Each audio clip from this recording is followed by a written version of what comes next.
बोली बोली शेरा वाली मैया की जय।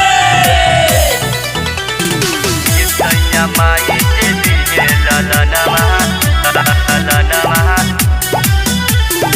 तो हम घरे कराई भजनमा। नौमी में महिया यहे अपने घरवा कैसे तू जइबा बोल पिया बहरवा कैसे तू जइबा बोल गाना बोल के सुनी। नौमी में महिया यहे अपने घरवा कैसे तू जइबा बोल पिया बहरवा।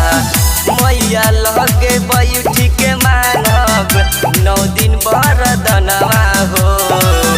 मैया लगे बैठी के मानब 9 दिन बरदनवा हो। ये सैया माई जे दिहे ललनवा तो हम घरे कराई भजनवा हो। ये सैया माई जे दिहे ललनवा तो हम घरे कराई भजनवा हो। घरे कराई घरे कराई म्यूजिक बाय अवनीश अवस्थी। सैया माई जे दिहे ललनवा तो हम घरे कराई भजनवा हो।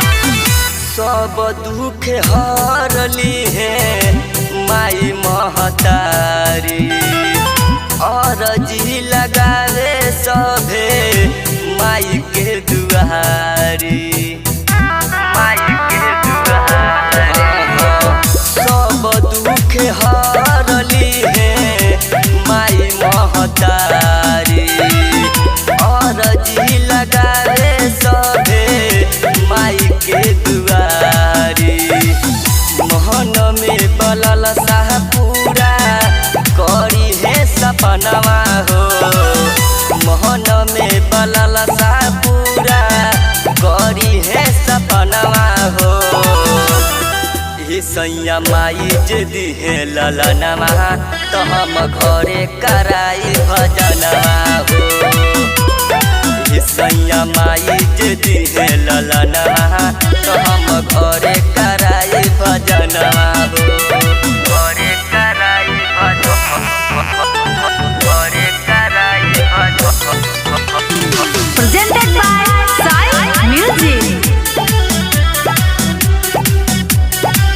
सैया माई जे दिहे ललनवा तो हम घरे कराई भजनवा हो।